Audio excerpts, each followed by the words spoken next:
자, 다음 주 오실 때는 공부 좀 약간 중요 파트도 좀 많이 하시고 많이 한번 하고 오십시오. 다음 주 숙제입니다, 숙제.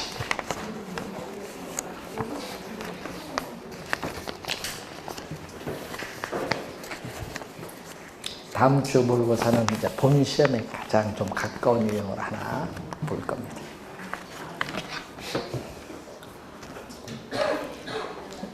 자, 13번 문제 보겠습니다. 틀린 것은, 자, 이 버제스의 동심원 이론에 의하면은 점이지대는 고소득 중주거지역보다 도심에 더 가깝게 위치한다. 맞는 지문이죠? 이 점이지대가 우리가 시험 문제에 제일 또 많이 나오는데 이 버제스 이론이잖아요. 그래서 어떻게 돼요? 버제스는 중심, 업무 지구, 여기 중심인 핵심 바로 다음 두 번째 동심원이 퇴폐, 슬럼지구를 나타내는 뭐죠? 점이지대가 두 번째. 요거는 꼭 기억을 해두고, 세 번째는 누구? 저소득 주택지역. 그리고 네 번째는 중상층 이상의 고소득 주택지역. 다섯 번째에 뭐죠? 교외의 위성도시야. 위성도시 뭐죠? 통근자 지역. 그러니까 점이지대는 어디보다 고소득 중주거지역보다 이 도심에 더 가깝게 위치하고 있습니다. 맞는 지문이고, 알론소의 입찰지대 곡선, 올해 출제 예상되는 중요한 용어예요. 여러 개의 지대 곡선 중 뭐죠? 가장 높은 여기 포인트죠. 가장 높은 부분을 연결한 뭐라고 한다? 포락선. 개념이 나와 있고, 3번 리카도의 차액지대설에 따르면 지대는 뭐가 된다? 경제적 잉여가 아니라 생산비 하니까 틀렸죠. 리카도는 고전학파의 대표적인 학자입니다. 리카도는 고전학파의 대표적인 학자로서 지대를 뭘로 본다? 잉여로 보죠. 지대를 잉여로 보는 거예요. 잉여. 근데 문제는 이 토지를 어떻게 해요? 이용한 대가가 이 지대인데, 지대는 잉여로 보는데 토지는 뭐다? 자연적으로 주어져 있는 물건이에요. 자연적으로 주어져 있는 물건이기 때문에 뭐가 된다? 우리는 인간의 노력에 의하지 않는다. 이걸 불로, 인간의 노력에 의하지 않고 얻는 소득, 불로 소득으로 간주하는 거예요. 자연적으로 주어져 있는 물건이기 때문에. 지대는 뭐다? 잉여의 성격. 즉 생산물, 총생산물에서 노동과 자본에 대한 대가를 지불하고 남은 잉여로 봐야 생산비가 아니라는 것. 그래서 틀린 지문은 3번. 네 번째, 호이트의 선형 이론에 의하면은 주택 구입 능력이 높은 고소득층의 주거지는 어디? 주요 간선도로 인근. 그럼 간선도로 인근가 집가가 비싸죠. 높은 가격을 지불할 수 있는 주요 간선도로 인근에 입지하는 경향이 있다. 맞는 지문이 되겠습니다. 자, 알프레드 마샬은 일시적 밑줄, 영구적이 아니라 일시적으로 토지의 성격을 가지는 이 기계, 기구 등의 생산 요소에 대한 대가를 뭘로 본다? 준지대, 영구적이 아니라는 것. 준지대의 개념이죠. 요즘 작년, 재작년, 2년 연속도 출제가 되고 있는 용어입니다. 자, 3번 정답이죠. 여러분 올해 시험에도 이렇게 도시 내부 구조이론, 이 지대이론을 같이 묶어서 출제할 수도 있다는 것. 자, 14번 정책 수단에 관한 설명 중 틀린 것. 표준지 공시지가와 표준주택 가격, 공동주택 가격은 국토교통부 장관이 공시하고, 개별 공시지가, 개별주택 가격은 시장, 군수 또는 구청장이 공시합니다. 작년에 뭐가 나왔어요? 우리 시장, 군수, 구청장, 국토교통부 장관 누가 공시하냐? 작년에 정책에서 출제를 했습니다. 자, 2번 공영개발은 주로 주택 재개발 사업이나 재건축 사업에만 이용되어 왔다니까 틀렸죠. 공영개발은 정부가 부동산 시장에 직접 개입을 해서 개발하는 방식으로서 택지개발 촉진법에 근거해서 대규모 택지개발 사업에 주로 이용되어 온 겁니다. 그래서 2번 정답. 자, 3번 모기지론에 대한 대출 규제는 금융기관을 통해서 모기준을 규제하는 것은 간접 개입이야. 금융기관을 통해서 하는 것은 간접 개입. 직접 개입이 아니라는 거. 자, 환지 방식의 개발은 공영 개발보다 개인의 소유권 보장 측면에서 장점이 있다. 자, 환지 방식은 어떻게 돼요? 우리는 효율성이 낮은 미개발된 토지를 효율성이 높은 토지로 개발한 후 택지로 개발한 이후에 환지 평가를 통해서 원토지 소유자에게 재분배해줘요. 그래서 원래의 면적보다 적게 가잖아요. 권리가 뭐다? 축소가 되는 거지만은 무슨 방식? 수용 방식은 뭐가 돼? 보상, 수용을 해서 보상평가를 통해서 보상해주기 때문에 권리가 소멸돼. 그래서 토지 소유자에 대한 사적 권리의 침해 정도가 가장 큰 건 무슨 방식? 수용 방식. 요거 비해서 요거는 어떻게 돼요? 권리가 축소되니까 보장 측면에서는 요것보다 낫지. 그래서 4번 맞는 지문이죠. 5번 토지의 직간접적 개입이라고 해서 시장의 실패를 반드시 수정할 수 있는 것은 아니다. 이러면 시장의 실패를 수정하기 위해서 개입을 했는데 오히려 시장이 더 악화가 돼서 정부의 실패가 나타날 수도 있다는 거.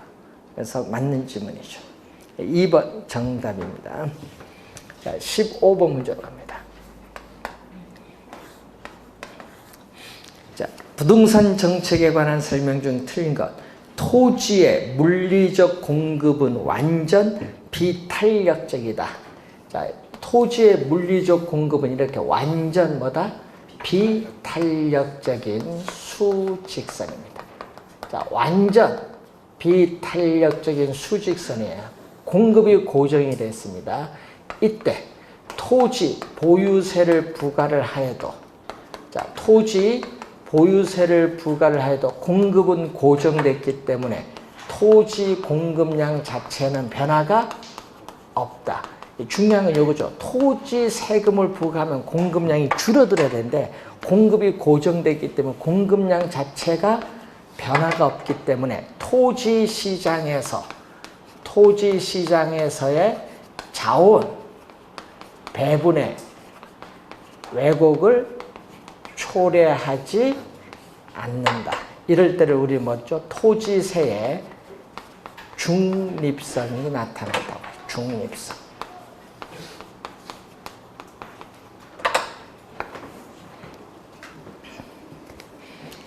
자, 2번 수요가 완전 탄력적일 경우. 자, 수요가 완전 탄력적일 경우는 뭐다? 수평선. 자, 여기 수평선이 나오면 이런 건 뭐다? 예외죠. 예외. 수직선, 수평선이 나오면은 우리가 예외인데 수요가 완전 탄력적일 경우에 주택 소유자에게 뭐를 부과한다? 재산세를 부과하면 세금액만큼 공급 곡선이 수직으로 상향 이동하여도 가격은 변화가 없죠. 이 가격 자체가 불변해요. 여러분, 가격 인상을 통해서 수요자에게 조세를 전가해야 되는데 수요자에게 조세를 전가시킬 수 없다. 자, 수요자에게 조세를 전가시킬 수 없기 때문에 누가 다 내는 거죠? 공급자, 주택 소유자인 공급자가 조세를 전액 부담한다. 조세를 전액 부담한다. 2번 맞는 질문. 3번 부동산 가격 공시에 관한 법률에 의한 주택 가격 공시 제도는 공시하는 주택 가격을 각 각종 과세의 부과 기준을 함으로 투명한 과세의 기반을 마련하는 데 도움이 되는데 2005년도에 도입이 됐죠. 자, 저소득층에게 임대료를 보조할 경우에는 주택 소비량은 보조를 받기 전보다 뭐한다? 증가하죠. 또 정상제인 다른 재와의 소비량도 항상 감소하는 것이 아니라 증가합니다. 그래서 틀린 질문 4번 정답. 임대료 규제는 누구를 규제하는 거? 임대인인 공급자를 규제하는 거. 그래서 공급자 규제 주택 정책의 한 형태, 임대인인 공급자를 규제합니다. 뭐를 위해서? 수요자의, 임차인 수요자의 복지 향상을 위해서. 자, 16번 여가 과정에 관한 설명 중 틀린 것은, 자, 주택 소비는 소득 문제와 관련 깊죠. 여러분, 소득이 높은 계층은 고소득층, 소득이 낮은 저소득층 둘로 보고 소득 계층에 따라 주택 소비를 보는 겁니다. 소득과 관련이 있고요. 자, 불량주택은 뭐죠? 저소득층, 가난한 사람들이 거주하는 주택을 말해요. 불량주택의 존재는 시장의 실패 때문에 나타난다니까 틀린 질문. 시장에서 자원이 비효율적으로 배분이 이루어지는 시장의 실패 현상이 아니라는 것. 즉 소득에 따라 주택 자원이 효율적으로 배분이 이루어지고 있기 때문에 나타나는 현상. 소득이 높은 고소득층은 자신의 소득에 맞는 고급 주택을 소비하고, 소득이 낮은 저소득층은 또 자신의 소득에 맞는 불량주택을 소비하기 때문에 불량주택이 공급이 된다는 내용입니다. 2번 정답.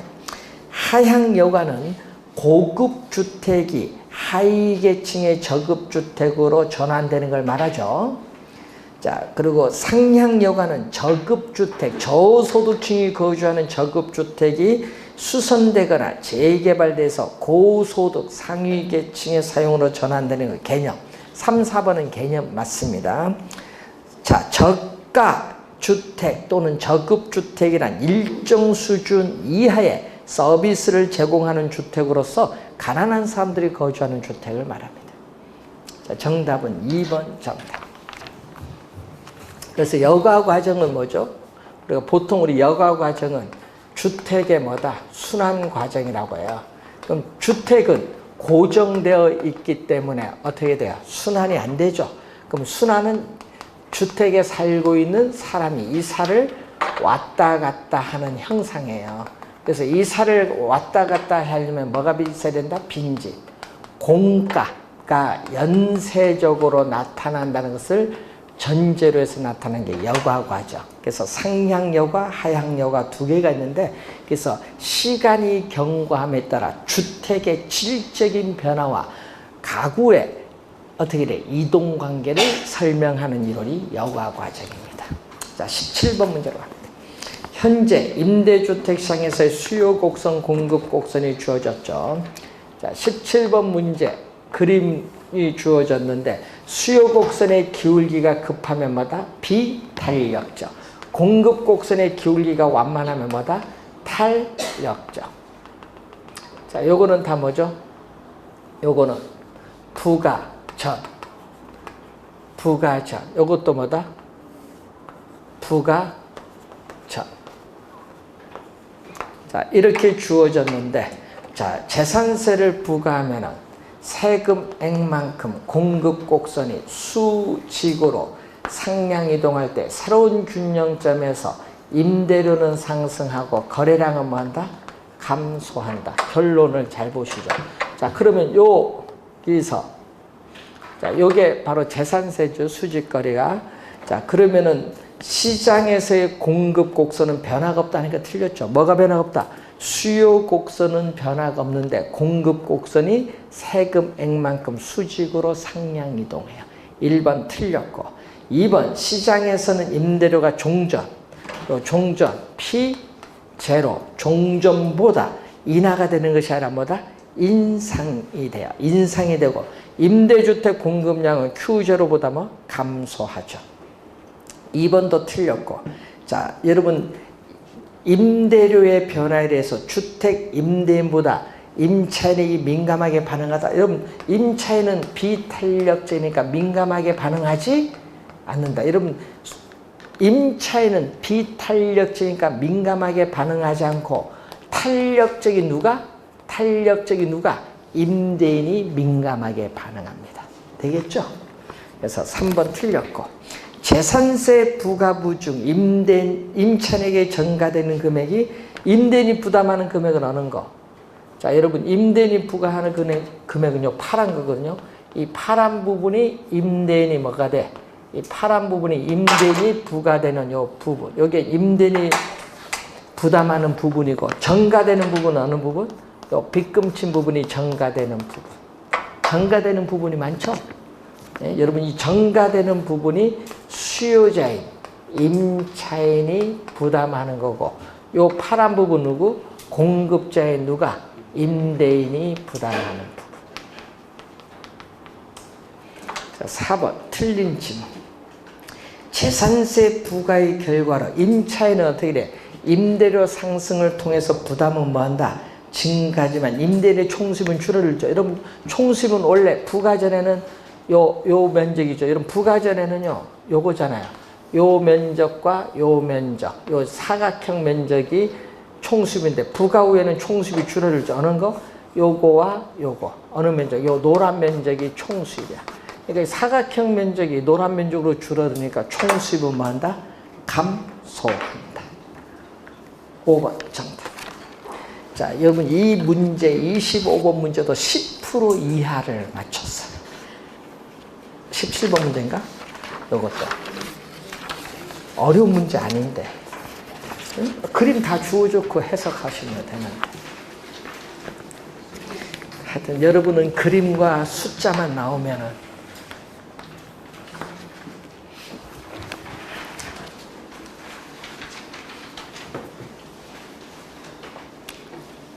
자, 다음 보기와 같은 조건 하에서 1차년도 자기자본 수익률.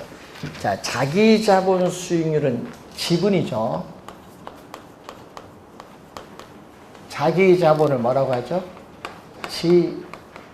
네, 지분 수익률.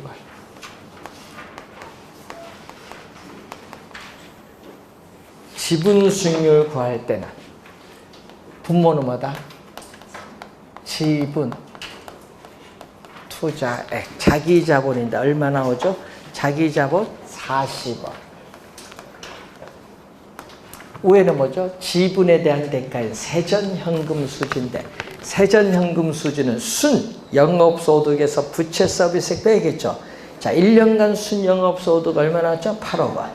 자, 1년간 순 영업소득이 나왔어요. 지금 8억 원에서 뭐를? 부채 서비스액을 빼야 되는데, 문제는 대출 조건을 봤더니 원리금 균등 상환 조건인데 5년 거치로 줘졌어요. 중요한 거는 5년 거치인데 첫 해는 5년 동안 이자만 갚죠. 근데 첫 해만 1차년도잖아요. 그럼 이자만 나와야 돼. 이자. 5년 거치니까 뭐만 나와야 된다? 이자. 문제 조건에서 이자 얼마? 연이자 몇 프로? 5%. 대출 금액은 얼마다? 60억. 대출 금액 60억에 몇 프로가 붙는다 하면은 5%가 붙는다. 5%. 요게 뭐다? 이자. 왜? 원리금 균등 분할 상환하면요, 원리금 상환액을 빼야 되는데, 문제는 거치했잖아. 5년 동안 거치니까 거치 기간은 이자만 빼줘야 돼. 첫 해만 따지는 거예요, 지금 첫 해. 그리고 뭐가 있다? 부동산 가격 상승률 있죠. 자, 임대주택 총 투자한 금액이 얼마다? 100원. 여기 임대주택 가격이 100억인데 1년 동안 얼마 상승? 3%. 3% 상승했죠. 3% 상승한 만큼 이득이잖아요. 요거 더 해주면 돼요. 요거 얼마죠? 3억 원. 요거 60억에 요것도 5% 얼마? 3억 원. 요거 없어지네요. 그러면은 40억에 8억. 5분의 1이네요. 5분의 1 곱하기 100 하니까 몇 프로? 20%. 퍼센트의 가격에서 100을 곱해준 거. 20%. 3번 정답.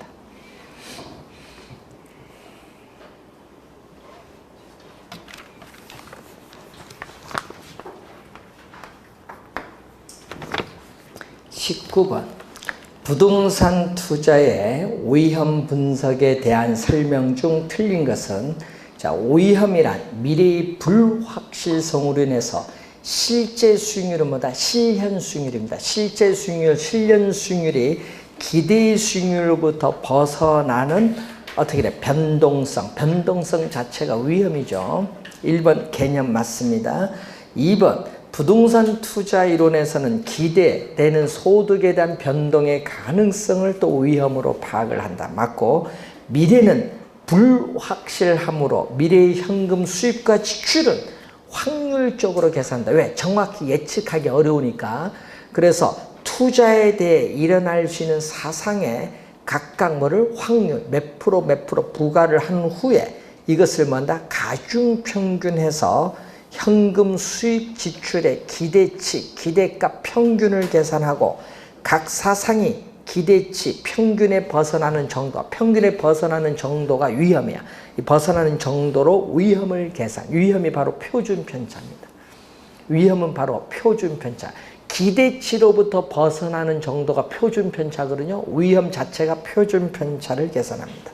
3번 맞는 지문. 4번 수익성을 나타내는 지표는 뭐다? 소득의 기대치. 소득의 기대치. 자, 수익성을 나타내는 지표로서는 소득. 소득은 순영업소득, 순수익이죠. 순영업소득의 기대치, 기대값, 평균값을 마련하고 또 위험을 나타내는 지표로서는 뭐다? 표준 편차. 이 기대치로부터 얼마나 벗어나느냐. 요걸 표준 편차. 4번 정답. 계산 문제는 나중에 여러분 이제 모의고사 이제 앞으로 보다 보면 많이 나와요. 계산. 뭐를? 수익과 기대 수익률과 분산 구하는 거 많이 나와요. 표준 편차는 여러분 누뚜가 들어가니까 어려워서 분산으로 많이 냅니다. 자, 5번. 두 개의 투자 대안이 기대치는 같다. 기대치는 같다. 자, 기대 수익률. 자, A와 B의 기대치, 기대 수익률은 같은데 표준 편차는 위험을 나타내요. 자, 위험을 나타내는데 우리가 A가 표준 편차가 이렇게 다르다. 이렇게 되면은 기대 수익률이 동일할 때는 어떻게 돼요? 위험이 낮은 뭐를? A를 선택을 해야겠죠. 그래서 표준 편차가 다르다면 표준 편차가 뭐한 쪽으로? 작은 쪽이 위험이 작다. 표준 편차가 작은 쪽이 작다는 건데 이때는 뭐에 의해서 이렇게 선택하는 것은 평균 분산의 지배의 원리. 평균 분산의 지배의 원리에서는 이렇게 선택을 하는 거죠. 표준 편차가 작을수록 위험도 낮다는 거 꼭 기억을 해 두셔야 됩니다. 4번 정답이고, 자, 20번 문제로 갑니다. 자, 20번 문제. 위험. 자, 이해하기 좋도록 또 그래프로 한번 그려보겠습니다. 위험. 기대 수익률 평면에서. 자, 투자자 송중기는 무위험 자산에 투자, 무위험 자산 국채에 투자할 경우에 6%의 투자 수익을 얻는다. 여기 6%다. 여기 무위험 자산의 수익률. 이미 우리 배운 걸 다시 한번 무위험 자산의 수익률을 줄여서 뭐라고 배우셨죠? 무위험률 배우셨죠. 자, 위험 회피형 투자자일 경우에 무차별 곡선이 이렇게 주어졌어요. 자, 이렇게 주어졌는데 위험 자산에 투자할 경우는 어떻게 돼요? 위험 자산에 투자할 경우. 위험 자산에 투자할 경우의 수익률. 자, 위험 자산에 투자할 경우에 기대 수익률은 얼마? 거기 나와 있죠? 얼마? 70% 확률로 20%의 수익률을 한다. 70% 전체 100%에서 몇 프로? 70% 확률로 20% 수익률을 얻든지 아니면 또 몇 프로? 우리가 30% 확률로 몇 프로? 10%의 기대 수익률입니다. 30% 전체 100%에서 얼마? 30%. 지금 노란 게 바로 이게 뭐가 돼? 가중치야. 이 노란 게 뭐다? 가중치. 이 앞에는 예상되는 수익률이고 이걸 더해주면은 위험 자산에 투자할 경우에 기대 수익률. 얼마가 되죠? 여기 0.7이죠. 0.7이니까 14%. 요건 얼마? 0.3이니까 몇 프로? 3%. 그러니까 17%. 자, 그러면 위험 자산, 여러분, 요거 위험이 제로일 때 위험이 없을 경우고, 위험 자산, 그러면 예를 들어서 위험이 이 정도다. 위험 자산에 투자했을 경우에 기대 수익률 몇 프로? 요게 17%. 그럼 요게 뭐라고 배웠어요, 여러분? 요 크기는 무위험률의 크기고, 요 크기가 여러분 배운 게 요게 바로 뭐죠? 위험 할증률. 위험 할증률, 요 크기고 위험 할증률. 증대되는 뭐다? 위험에 대한 대가, 리스크, 프리미엄. 증대되는 위험에 대한 대가는 17%에서 몇 프로를 뺀다? 17%에서 몇 프로? 6%를 빼니 몇 프로? 11%. 1번 정답.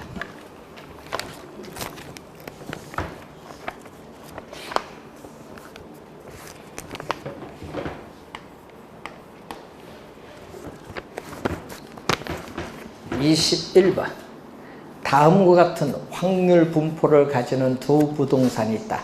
두 부동산 A, B에 각각 50% 투자에 구성한 포트폴리오 기대 수익률은 포트폴리오 기대 수익률을 구하려면요. 포트폴리오를 구성하는 개별 자산의 기대 수익률부터 먼저 구해야 돼. 포트폴리오를 구성하는 개별 자산의 기대 수익률부터 먼저 구해야 되는데 A가 얼마? 자, A의 기대 수익률 볼까요? 황일 때 몇 프로? 40%. 황일 때 40%.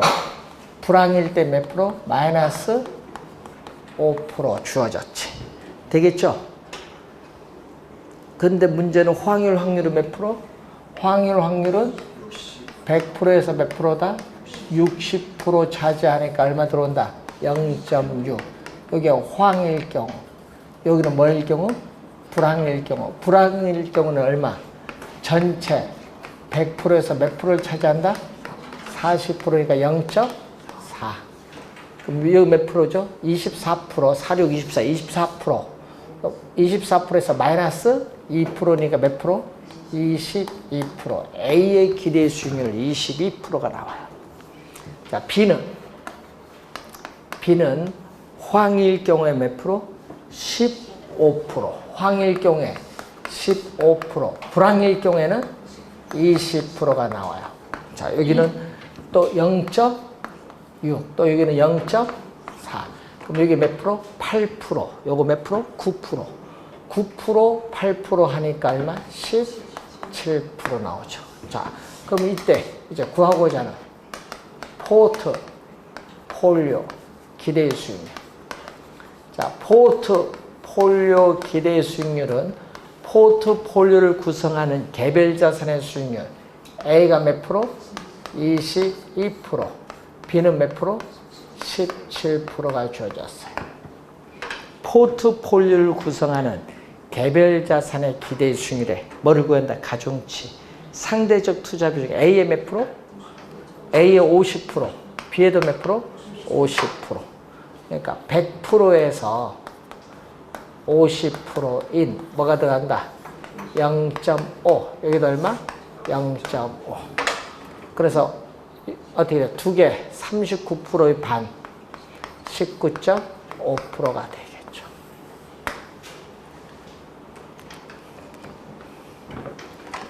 이게 바로 뭐가 돼요? 상대적 투자 비중이에요. 가중치인 뭐다? 포트폴리오를 구성하는 가중치인 상대적 뭐? 투자 비중을 곱해주면 되겠죠. 4번 정답. 22번. 자, 틀린 것은 단 투자자는 위험 회피자라고 가정하고 있습니다. 두 개의 대안 중 기대 수익률이 동일하면 위험 회피형 투자자는 위험이 낮은 대안을 선택합니다. 맞는 질문. 포트폴리오를 구성함으로써 제거될 수 있는 위험은 총 위험에서 체계적 위험을 공제한 값, 뭐죠? 비체계적 위험이 된다. 맞는 질문이죠. 3번, 투자자의 위험에 대한 태도를 나타내는 무차별 곡선이 투자자마다 다르기 때문에 한 투자자에게 최적인 포트폴리오가 다른 투자자에게는 최적이 아닐 수도 있습니다. 자, 3번 맞는 질문이고, 4번, 두 개의 대안을 선택을 한다면 경기 흐름에 따라 수익률 변동 밑줄, 여기에 나오면 상관계수야. 수익률 변동, 수익률 움직임이 나오면 상관계수입니다. 유사한 부동산, 유사의 동그라미, 유사한 부동산 하면은 상관계수의 값이 플러스야. 여러분, A 자산의 수익률이 증가하면 B 자산의 수익률도 증가하는 거야. 이게 유사한 겁니다. 유사하면 안 돼. A 자산의 수익률이 증가하고 B 자산의 수익률은 감소해야 돼. 유사하면 안 되고 수익률의 변동이 반대, 유사하면 안 되고 반대로 변동하는 부동산에 분산 투자하는 것이 좋다. 왜? 반대로 변동하면 상관계수의 값이 마이너스, 유사하면 상관계수의 값이 플러스.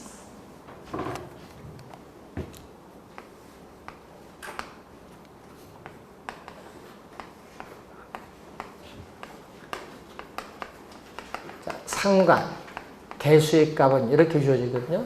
상관계수는 아까 포트폴리오를 구성하고 있는 두 자산 간에 원래 상관계수 출제가 되는 중요한 용어거든요. 그러니까 요금 원래 출제가 되는 중요한 용어예요. 그럼 당연히 다음 주에도 시험에 나오겠죠. 다음 주에 나온다 해도 또 틀릴 사람 많습니다.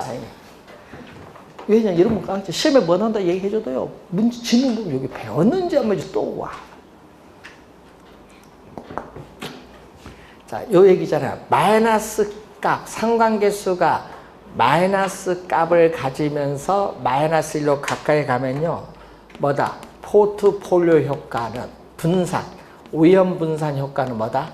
커요. 그런데 상관계수가 무슨 값? 플러스 값. 플러스 값을 가지면서 플러스 1로 가면요, 포트폴리오 효과, 위험 분산 효과는 뭐다? 작아요. 아까 플러스는 뭐다?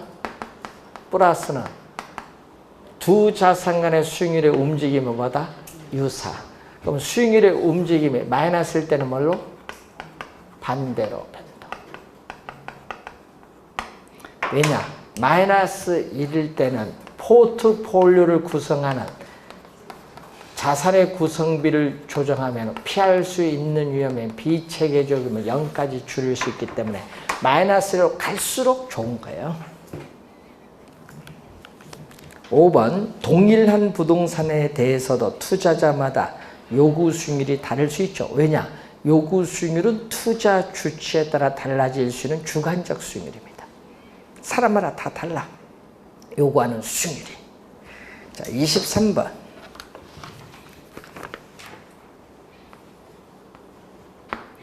자, 2015년부터 2016년까지 매년 연초에 100만 원씩을 연간 이자율을 10% 예금한다. 자, 연초의 동그라미. 문제 연초의 동그라미. 여러분이 시험 문제 나오면요, 항상 이런 걸 잘 봐야 돼. 연초. 2015년 초, 2016년 초, 2016년 말, 1월 1일, 초하면 1월 1일, 이건 12월 31일 말. 연초에 얼마씩? 100만 원씩을 연 이자를 10% 예금한다. 연말에 받게 된 연금의 미래가치 얼마냐? 자, 2016년 초에 예금했더니 1년 동안 이자가 붙어. 이자 100만 원 곱하기 1 플러스 0.1에 1승. 1년 동안 이자 붙었어요. 얼마? 110만 원. 2015년 초에 100만 원 저금하면 몇 년 동안? 2년 동안 이자가 붙어요. 100만 원 곱하기 1 플러스 0.1의 제곱. 여러분 1.1의 제곱은 1.1이니까 얼마? 121만 원. 두 개 더해주니까 얼마? 231만 원이 정답. 3번 답 가면 안 돼요. 1번 정답. 분명 3번 하신 분 많아요. 시험에 내면. 항상 잘 봐야 되는 문제. 연초냐 연말이냐. 키워드가 그게 연초냐. 연말이면요. 연말이면 답은 210이야. 연초니까 231만 원.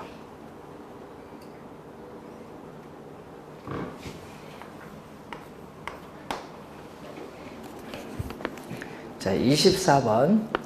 부동산 투자회사, 주식회사 누리는 1,000억 원에 구입한 임대형 빌딩을 운영하고 있다. 조소득 순수대, 유효 조소득을 기준합니다. 자, 유효. 관련해 보니까 유효 조소득을 기준을 하는데, 유효 조소득 순수. 순수 앞에는 분모로 오고,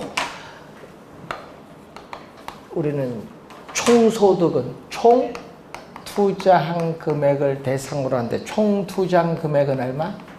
1,000억 원. 유효 총소득 순수는 얼마? 5. 그러면 유효 총소득은 얼마? 유효 총소득은 5분의 얼마죠? 1,000억 원. 5분의 1,000억이니까 나눠주면은 200억 원. 자, 200원에서 영업경비 갑니다. 임대형 빌딩의 운영경비, 영업경비 비율이 얼마? 50%. 자, 200원에 50%니까 100억이죠. 네? 50%의 100억을 빼주면, 영업경비를 빼주면은 순 영업소득 200에서 100억 빼니까 얼마? 100억 원. 정답 4번.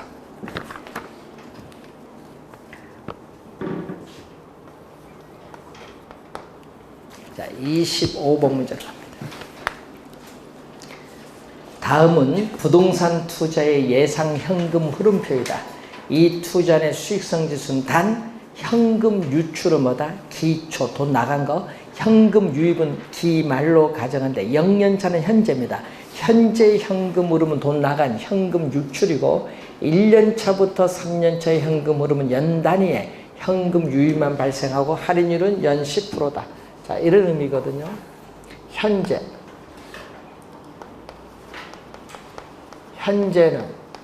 0년은 돈만 나갔어요. 1년차, 2년차, 3년차인데 1년차에 550, 2년차에 1210, 1331만 원. 자, 현재 얼마냐? 이제 구하려면은, 자, 550만 원이 현재 얼마? 할인해야 됩니다. 550만 원을 할인할 때 할인율 10%, 0.1에 1, 1.1로 나눠줬더니 얼마? 500만 원. 자, 2년 차에 1210만 원을 할인하면 또 얼마? 2년이니까 제곱, 1.1의 제곱, 1.1로 나눠줬더니 얼마? 1000만 원. 자, 3년 차에 1331만 원을 또 1 플러스 0.1의 몇 제곱? 세제곱. 1.331, 3년이죠. 3년 후에 1331만 현재 얼마냐? 또 1000만 원. 자, 요걸 다 더해준 게 바로 뭐죠? 현금 유입의 현재 가치. 자, 미래에 예상되는 현금 유입을 현재의 가치로 할인한 PV가 얼마다? 2,500만 원이 되겠죠. 자, 여기서 현금 유출의 현가, 현금 유출의 현가, 현재 투자한 금액, 0년차의 현재 투자한 금액 얼마? 2,000만 원이 나오죠. 그러면 이제 구하고자 하는 게 뭐다? 수익성 지수. 수익성 지수는 부동산 투자로부터 장래 예상되는 현금 뭐다? 유입. 현금 유입에 있어서의 현재 가치에서 현금 뭐다? 분모는 돈 나간 유출. 요거 시험에 원래 공식 말로서 출제 가능성 상당히 높아요.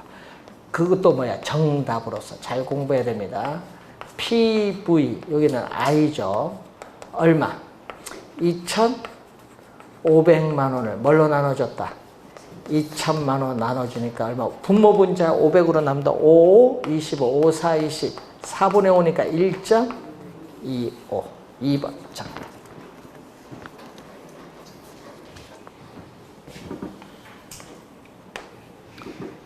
26번 문제 갑니다. 재무 비율과 승수에 대한 설명 중 옳은 것은 채무 불이행률. 작년은 계산 문제, 재작년은 또 이렇게 수식으로 출제해서 말로, 2년 전에 말로, 작년에는 계산 문제. 하여튼 공식을 알아야 된다는 얘기인데 손익 분기율이라고요. 자, 채무가 불이행될 가능성을 나타내는 비율인데 분모는 돈이 들어오는 뭐죠?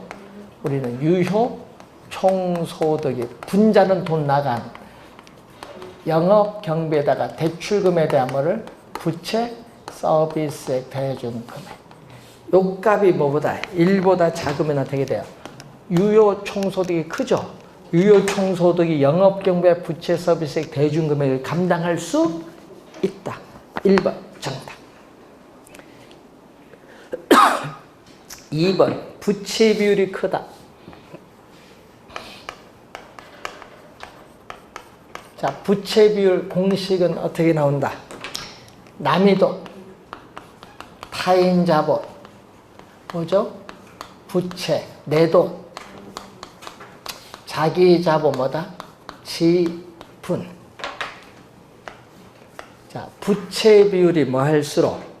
클수록. 자, 부채 비율이 클수록 뭐가 크다? 내 돈에 대해서 남의 돈이 더 많아요. 남의 돈이 많습니다. 대출금이 많다는 얘기예요.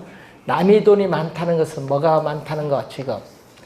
예? 대출금이 많은 거예요. 내 돈에 비해서 대출금이 많아지면은 투자에 뭐 더 커진다? 투자의 지렛대 효과 당연히 뭐다?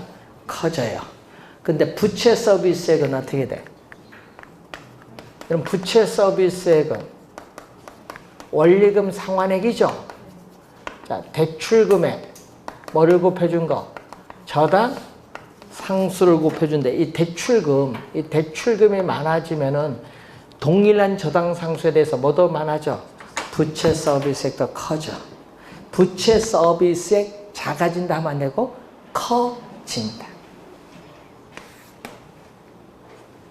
3번 부채 감당률. 요거 올해 출제 예상되는 또 중요한 용어. 부채 감당률. 순, 영업, 소득이 부채, 서비스액의 몇 배가 되는가를 측정하는데 이 값이 1보다 작으면 어떻게 돼요? 자, 1보다 작으면 어떻게 돼요? 순영업소득이 부채 서비스에 감당하기에도 부족하다는 의미. 1보다 크면 순영업소득이 원리금 상환액보다 크니까 금융기관은 안심하고 대출해 줄 수 있다. 그래서 3번 틀렸죠. 1보다 클 때 해야 맞겠지. 4번 순소득 승수의 역수는 뭐다? 종합환원율. 자, 여러분 총, 순,